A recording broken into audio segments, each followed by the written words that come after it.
to be with. I don't know if you know anything about my history, so I'll just tell you a very little bit. First, I'll start by saying to you, Oki, Guten Tag, hello, the three languages in my family, Blackfoot, German, and English. My mother's Blackfoot, English, and Welsh. My father was full-blooded German. I'm an Army brat. I spent 10 years in Germany. We came home when I was 17. I've done a fair amount of work in Indian country and with tribes, both in Alaska and here in the lower 48. Most of my adult life was either in the Pacific Northwest or my 10 years in Alaska. However, I've been working with programs and coalitions all over the US, and I've worked with a couple of programs internationally. For example, one in Nicaragua and one in Prague. I started working sexual assault in 1976. I was a volunteer and then a staff with Seattle Rape Relief. And in 1978, I started working domestic violence as well. I've worked in a number of places, which you'll get a feel for as we go along, because I'll share stories with you. And I'm trusting you'll share them with me.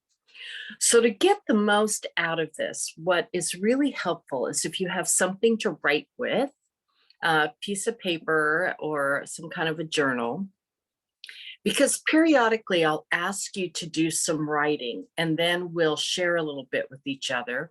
We will have at least one time in smaller groups.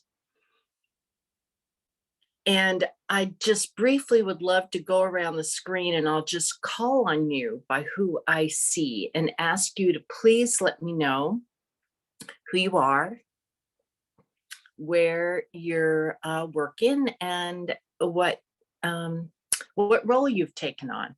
So if I could start with Lori Kirkpatrick, and then the next one is Felicia Green. Lori, you're muted. There we go. Yes, my name's Lori Kirkpatrick, and I'm the outreach coordinator at Safe Haven of Pender. That's my position. Did I cover everything, or did I have other questions to answer? Okay. Thank you. Felicia. Felicia Green, COO with Safe Haven of Pender. Lori's in the office right next door to me.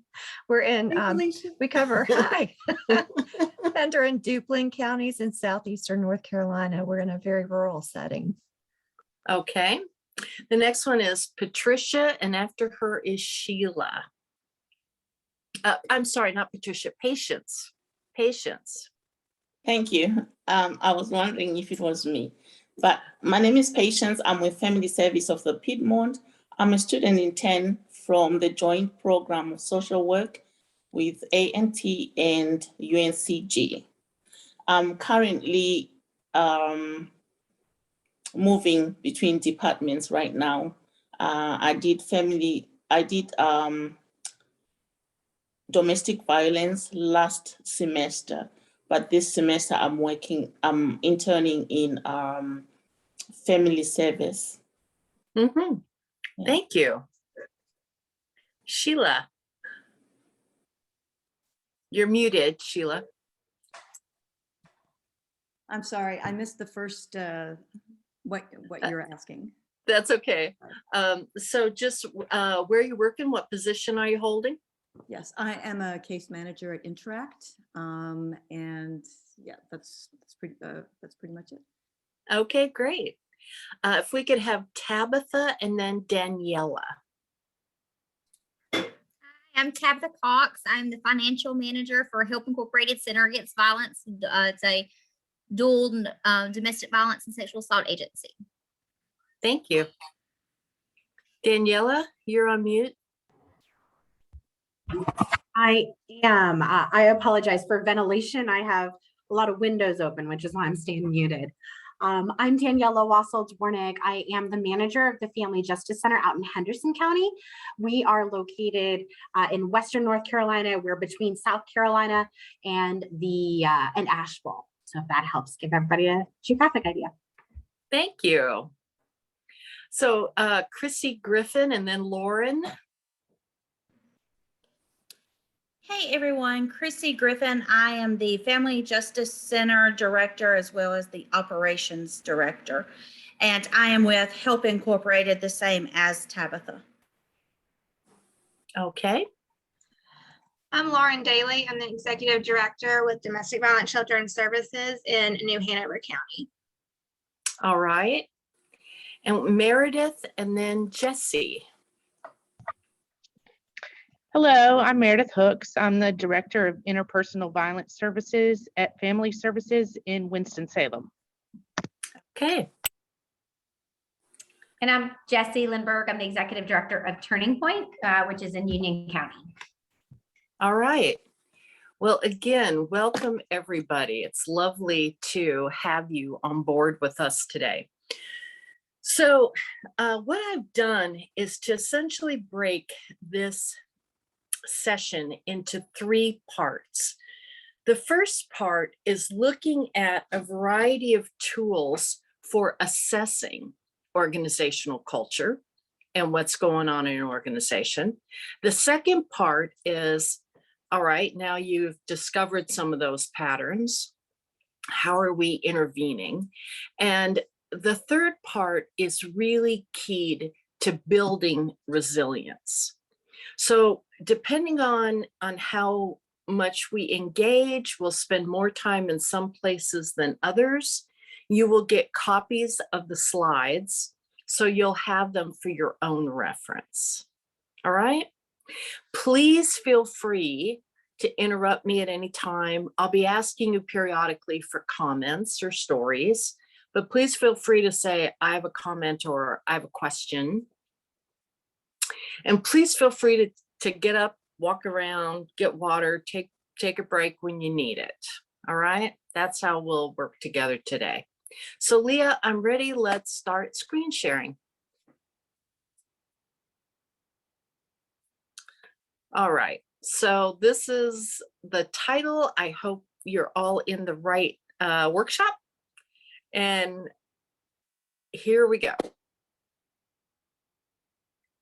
So one of the things that happens is when we join an organization, we're looking through eyes that come from our other experiences, our other histories, our other cultures, and we're not a member of yet.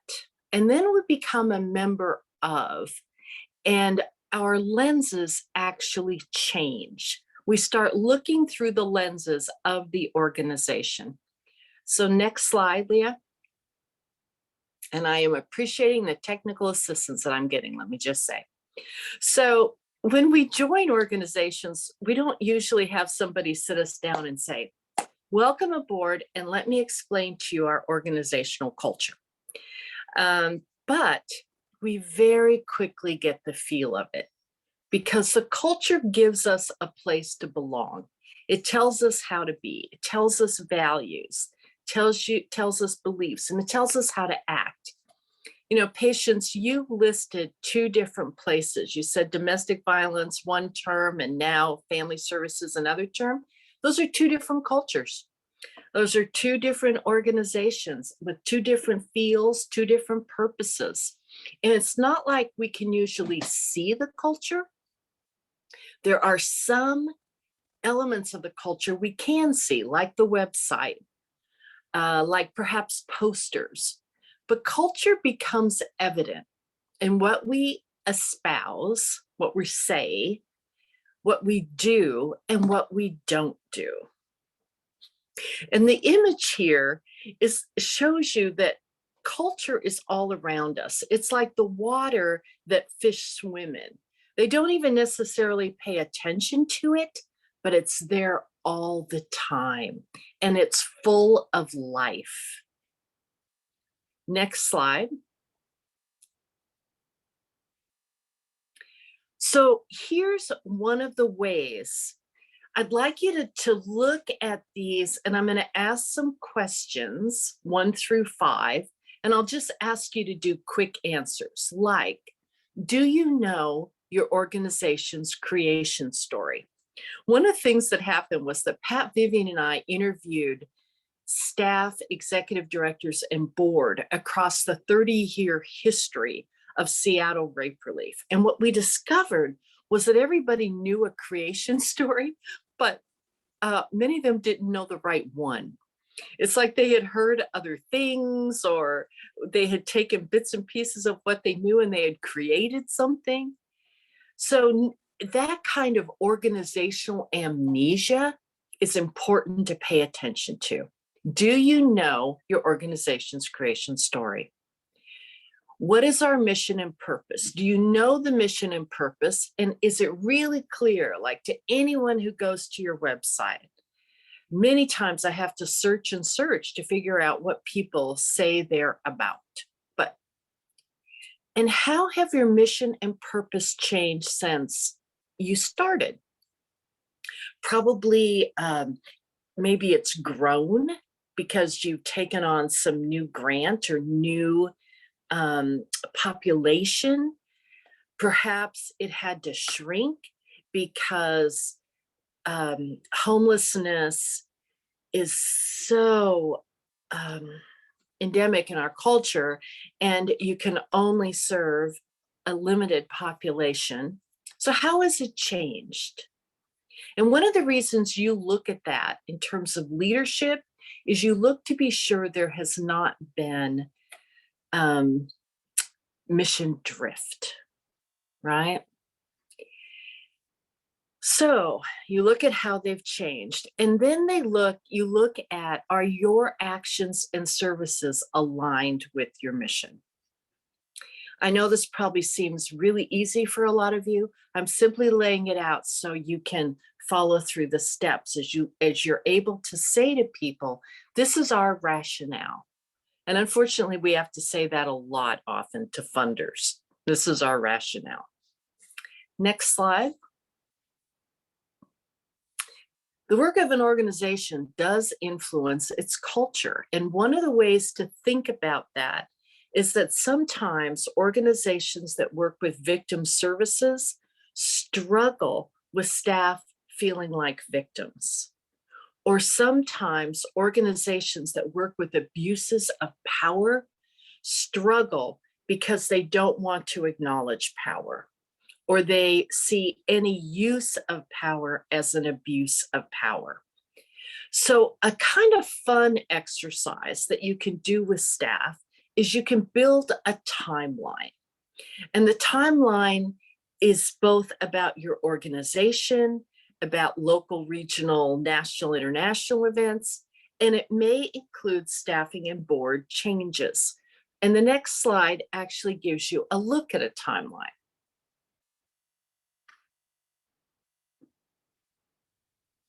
So it shows you your organization right in the middle, shows you local and world events and how they impact the work that you do in your community. And it shows our lives outside of work, which is one of the ways that staff get to know each other. And it's also a way that we get to remember that we have lives outside of work, and that we want to highlight some of those activities. All right, so Leah, what I would love for you to do is to go back to the very first slide. And I'm gonna ask people right there. So yeah, right there. So I'll ask people now to simply look at each slide briefly and to write down what comes to your mind. So organizational culture, how we belong. Next slide. Our rationale, how we started, why we started. There's a shelter for runaway kids that started because 2 kids OD'd and one of them died in a church parking lot. And that church decided that if they were really going to be in service to the community and walking their faith, that they didn't need a building, but these kids needed a place to be. They sold the building and the land and they started a shelter. So their creation story started out of a very specific trauma. So what's your rationale? What's your story? Next slide. A timeline. Creating a timeline that looks across a longer period. Often in our work, we can get very limited in terms of crisis and what's happening right now. Next. And what in this layered timeline stands out for you? Is there something in this that might be useful for your group? And the next slide. So if you would please write down 2 or 3 words or phrases that describe your organization's culture, how you would describe it: energetic, depressed, hopeful, hardworking, compassionate, energetic. How would you describe the personality of your organization's culture right now?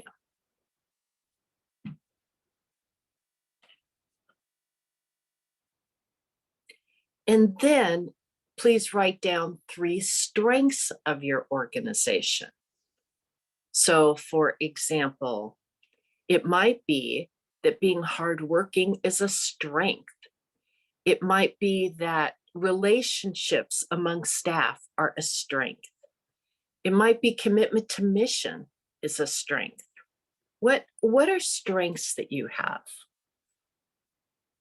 And if we could stop sharing for a minute. Thanks so much for your assistance, Leah. It's really good. Okay, everybody. So I'm interested in, I asked you to first write down something about those slides as we went through them. And I'm wondering what came up for people, what you noticed and or noted.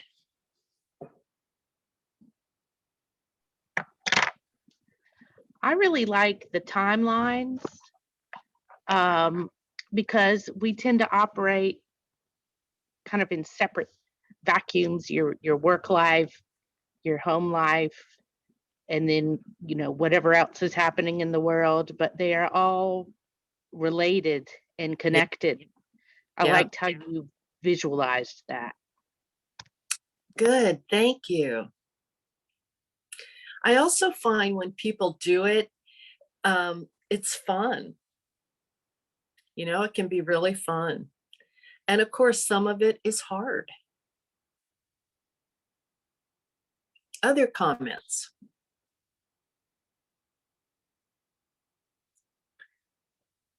Would someone be willing to share their agency's creation story?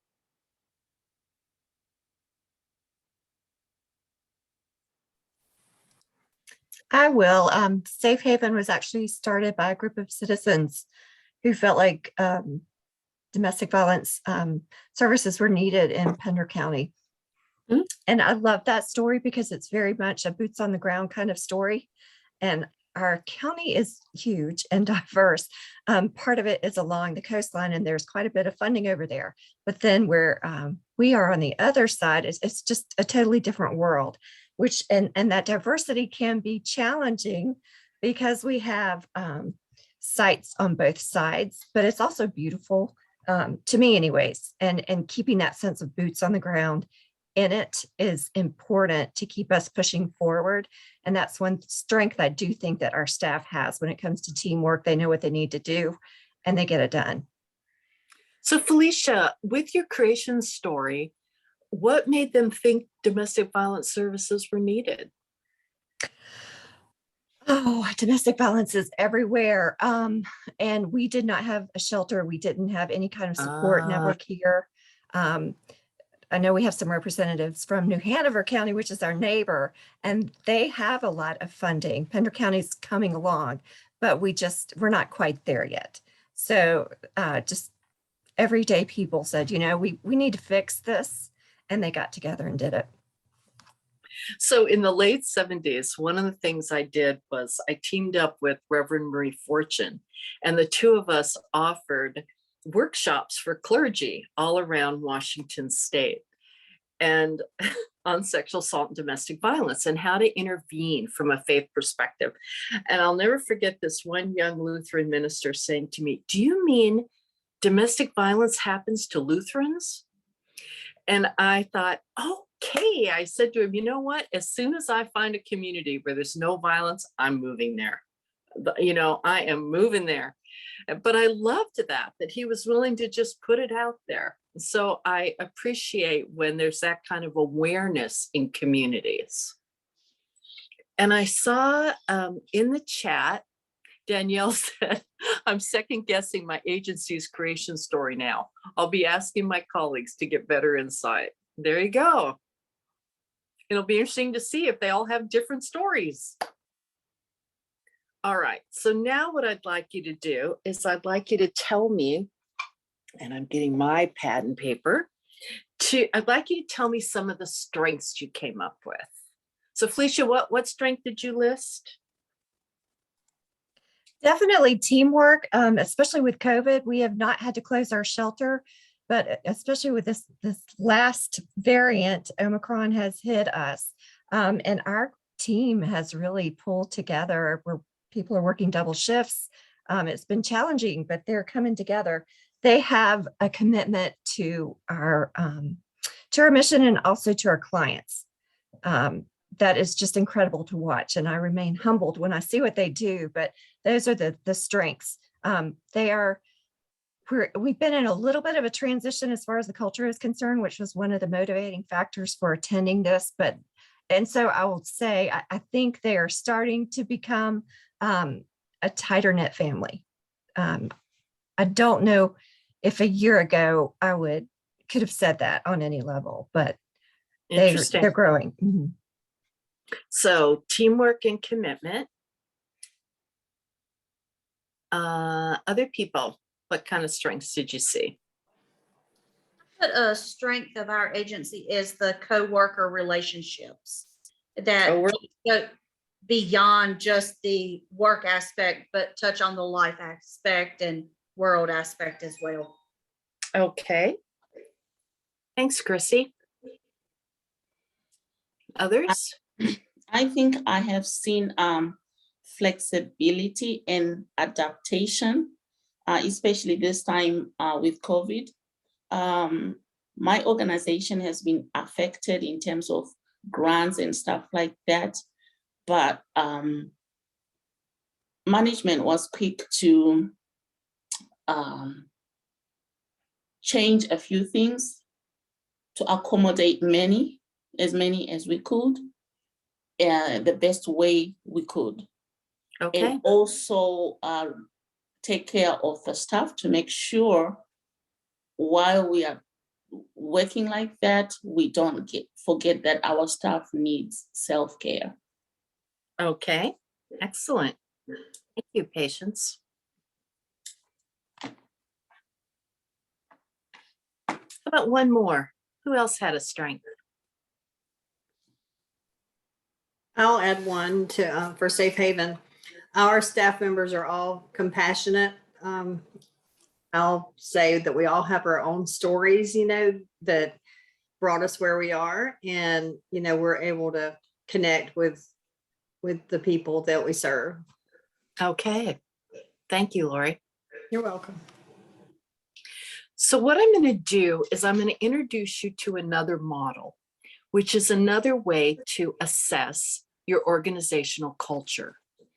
Pat Vivian and I came up with this model in 2002.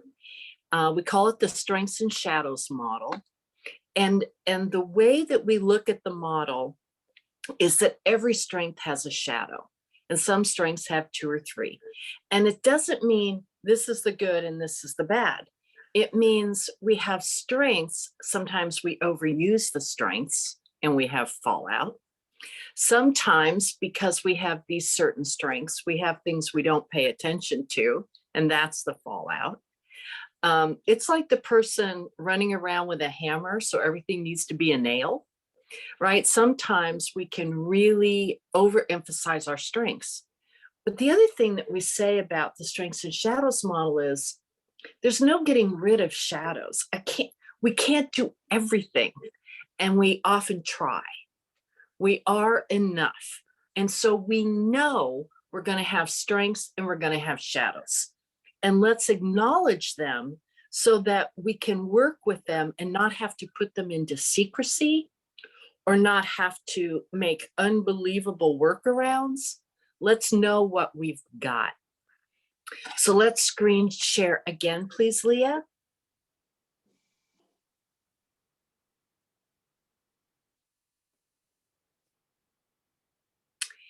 Next slide. So the strengths and shadows model starts like this, and you can actually draw one of these where you are and write a strength or two from your agency in the center. And if you don't want to do that now, no worries. Like I said, you'll get copies of these slides and you'll be able to work it. And the way that we do this with agencies is we do it with everyone. It's a way to look at the organizational culture that doesn't target individuals. What it does is highlight patterns. So strengths, you named teamwork, commitment to the work, coworker relationships, flexibility and adaptation, and compassion. So all those strengths would be in the middle if we were just all one organization. So next slide, please.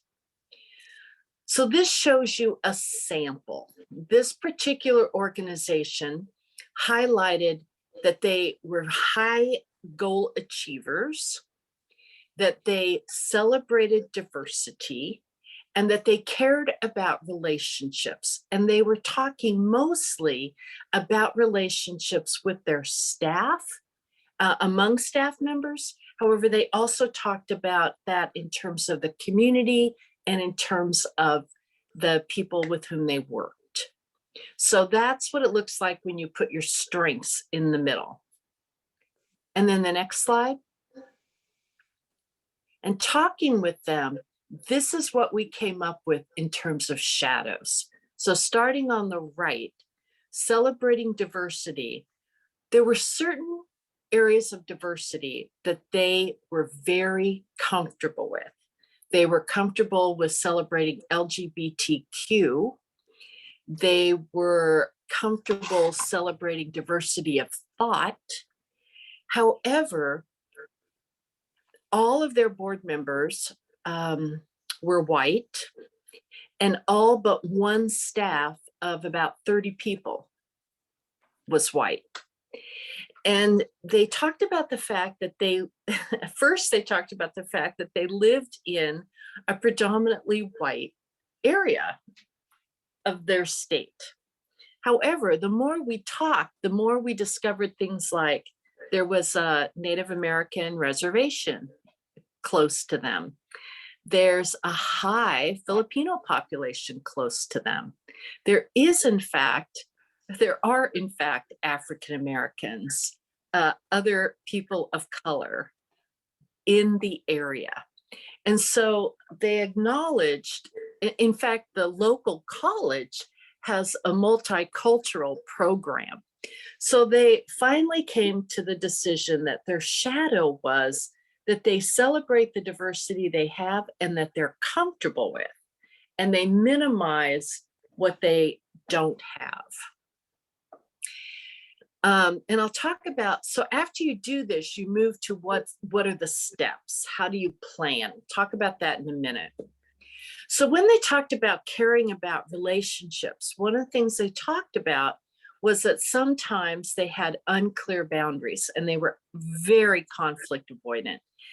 In this time, when we're asking people to take double shifts, we're asking people to go above and beyond, frankly, and we don't know for how long.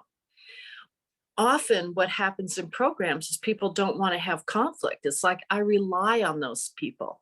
I can't have conflict with them. And so then what happens is tension goes further underground. We become even more fatigued because in avoiding conflict, we can avoid connection as well. And then we don't get the kind of support that we need. Also, I will just say that especially around the violence field, by and large, I'm finding teams are conflict avoidant. They have this idea that conflict is violent with good reason, that conflict is hurtful. We believe that with good reason. And so what we haven't done is to say as a group, how do we engage with one another when we disagree? How do we resolve these? What do we do with conflict? Again, naming it, just taking the power out so there's not a secret. And then around their goal achievement, they acknowledge they're highly overfunctioning. I mean, one of their goals, one of the things they set for themselves was to figure out how to say no. Disregard for the rules was really interesting because staff would say things to me like, look, I have to work with this woman who's with me right now. I have to find housing for her and her children. I have to. I don't have any time to do this paperwork. What are they talking about? So again, overfunctioning in some areas and disregarding others. And secondary trauma, like compassion fatigue, is one of the things that can happen when we're exposed to a lot of trauma material.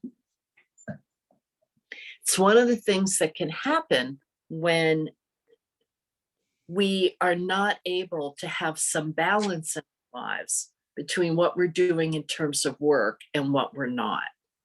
So with this on the screen, I'm wondering if there are comments.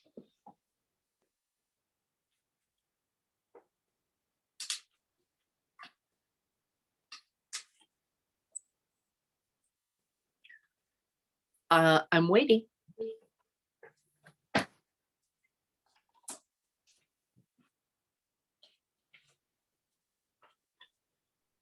This is Chrissy. What stands out to me is how many of staff are experiencing multiples of those shadows at the same time.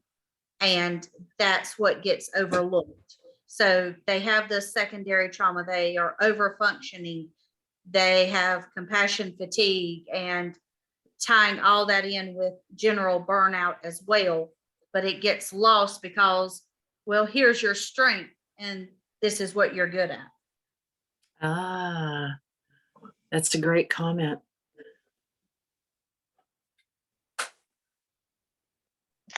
I think COVID has really exacerbated that as well. Absolutely. Inescapable. Yep. It was quite interesting to see in perspective the way like the sample that you gave us, shadows and strengths. I think it happens over and over without us even noticing that it's happening. Because I was just listening to the one who was talking about staff working together, doing double shifts and all that.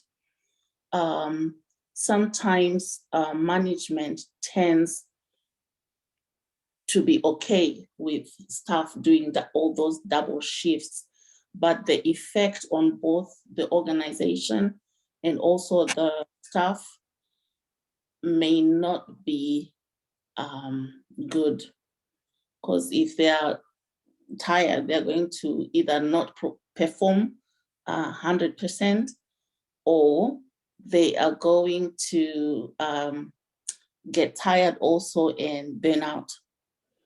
And then we end up with nothing. The reward really is probably not worth it. I mean, there's no balance. So I think it's quite interesting to see it in perspective. So, and I would say that it's both and, right? It's both and. Yeah. On the one hand, because I care about my coworkers and I'm full and hard with them, and because I am privileged and thrilled that I have work that has meaning and that I love, I want to do all that I can. And so, and the dilemma becomes, as you say, patients, that I then don't often pay attention to myself. And at some point, I'm going to wear out, right? And so it's both and. It's that thrill of all being in this together and doing this and how important this work is. And oh my gosh, I'm exhausted and my reservoir is empty.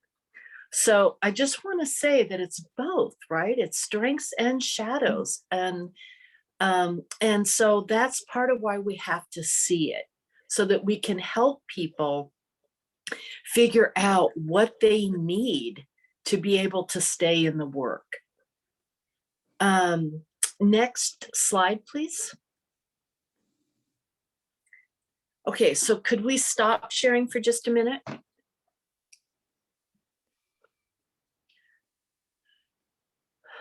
Everybody take a breath. Part of this work is that we have to pause. I can't tell you, I wish I could put pause like on my walls everywhere. Just pause. And I do a lot of breathing and just sitting with the people that I work with and having them get some air, right? Leah took a pause and a breath and it put her right into a yawn. It's like, absolutely. People were tired. Let's get real here. So we breathe, we come back down together. Are you ready for one more model? You up for it? Okay, well, I don't know if you are or not, but that's the workshop. So here we go. Okay, Leah, let's share another.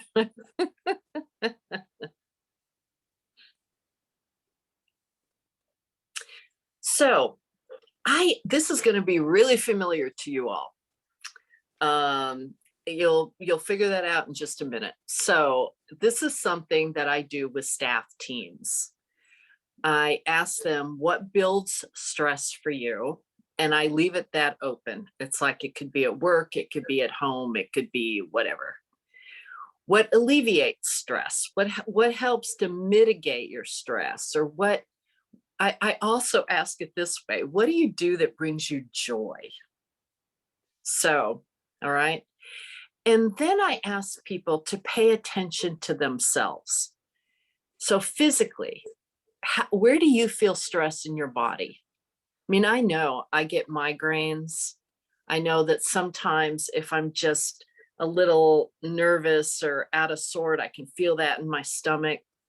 What are your mental reactions to stress? So what kinds of things do you say to yourself? Is it like, we're going to move through this? Or, okay, I need to make sure I get help? Or is it things like, I have to figure this out? This is on me to do.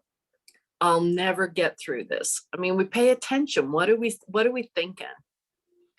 What are our emotional reactions to stress? Do we get depressed? Do we get angry? Do we feel like we're knocked out of ourselves? What's the emotional reaction? And what's your spiritual reaction to stress? So when I use that word, for some people, that's about connection to nature. For some people, that's very clearly about a connection to some higher power or God or however they relate to that. For some folks, it's about practice, meditation, for example. But it's how connected do you feel to anything greater than yourself? So those are the questions that I ask people to answer first as individually. Then we come together and we share and we answer them as a team. What builds stress for us is a team. And then depending on the size of the organization, we might do it organization-wide. Okay, next slide. Miss Shanna, I got a question. Okay, let's go back. In terms of organizational structure and timeline, at what point are you asking these questions? And at what level of teams are we talking about management? Are we talking about staffing in general? And how are we asking this question? A person who has worked maybe for 2 years, are we asking during their appraisals? When are we asking these questions? That is a great question. So I'm thinking about a group that I'm working with now, and I started by asking some of the questions of the management team. And then we held a staff-wide meeting and we asked the questions there. And what we found needed to happen was that we needed to have small groups that actually didn't have managers with staff so that the staff could answer the questions. So that's one group. I'm thinking about another group I worked with, smaller. The first group is about 35. The second group that I worked with is probably a dozen people, and I work with them all together. And so what I would say to answer your question is, it depends. It depends on where the organization is and what it's feeling like it needs. And one of the ways that I can assess that if I'm brought in as a consultant is that I might do a 30 to 60-minute interview with every member of the organization, especially if it's like 30 people or less. If it's a whole lot more than that, then what I would do is I would ask for some folks from every area that I could talk with. And I don't just go in with, this is what we're doing, blah. I have to hear from the organization what it needs, get information from various areas of the organization, and then be able to design to meet needs. Does that answer your question? Yes, thank you so much. And so as a leader, as someone working with a staff team, you could do any of these exercises with your staff team at a staff meeting. Or you could choose to do them in a time and place that's separate, that's very much geared to, we want to find out, we want a bigger picture. Let's do some playing together and some working together and get a bigger picture. All right, so these are the questions. Next slide. So I think you probably know this cycle from Lenora Walker's work.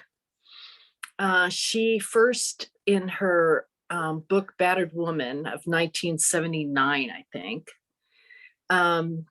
she looked at the cycle of violence, which people translated to the cycle of anger, which they then translated to control and violence. I mean, we've used this cycle so many ways. So one of the ways I use it is to look at individual anxiety. So the first phase is anxiety builds. And I take the questions that I just asked. What increases your stress? People often talk about deadlines, isolation from my peers, finances. And then I take what they did to alleviate or manage their stress, or what brings them joy. And I often hear exercise, nature, reading, listening to music.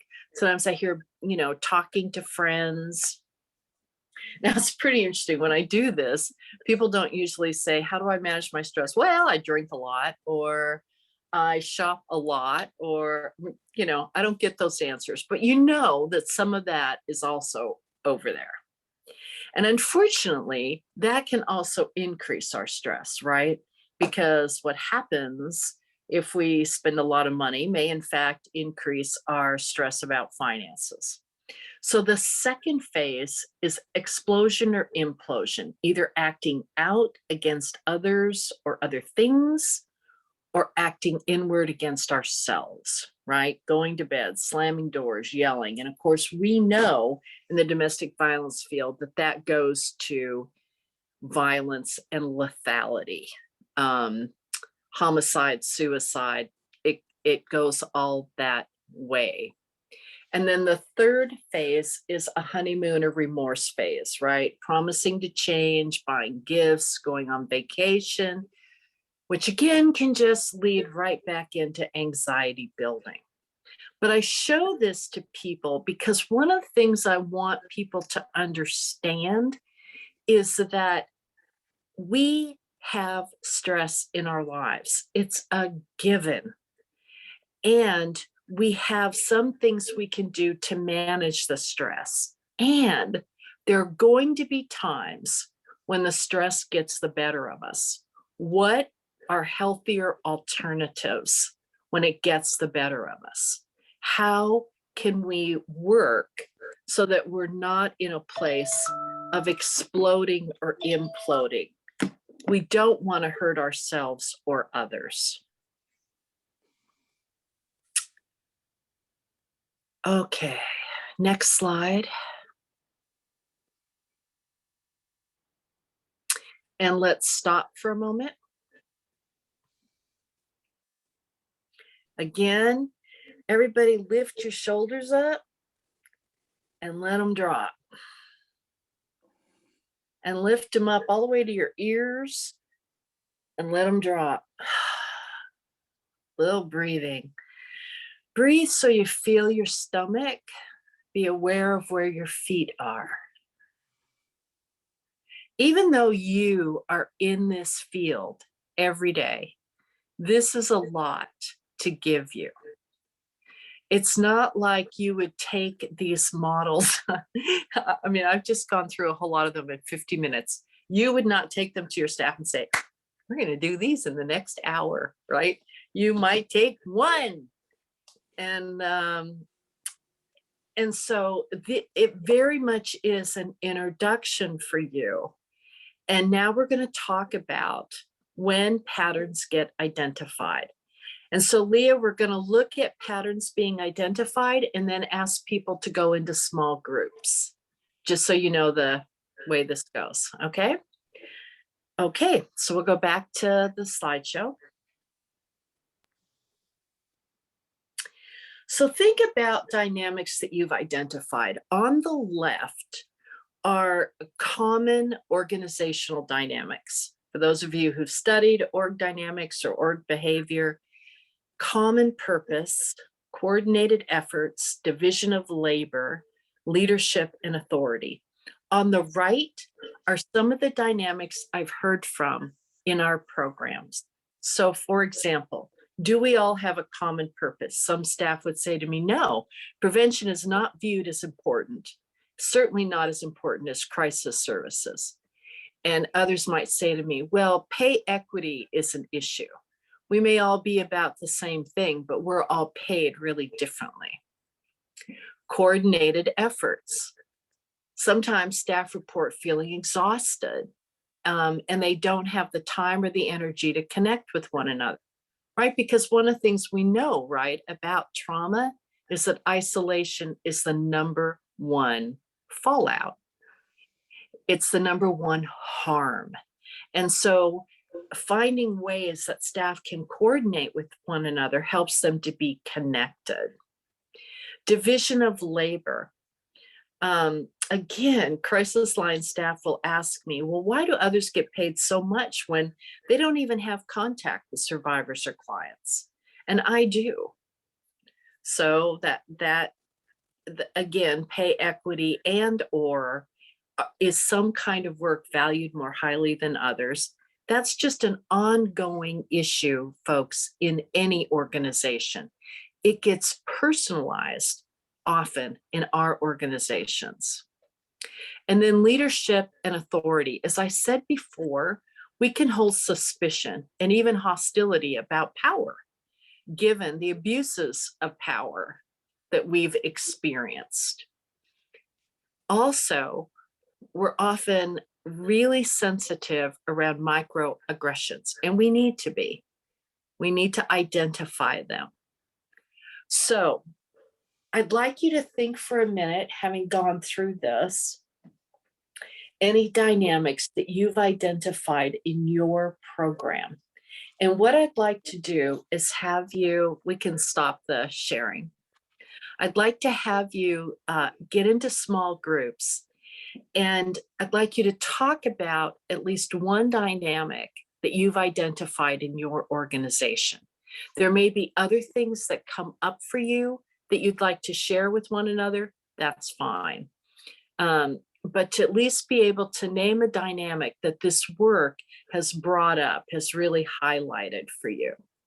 So Leah, can you put people in groups? That'd be lovely.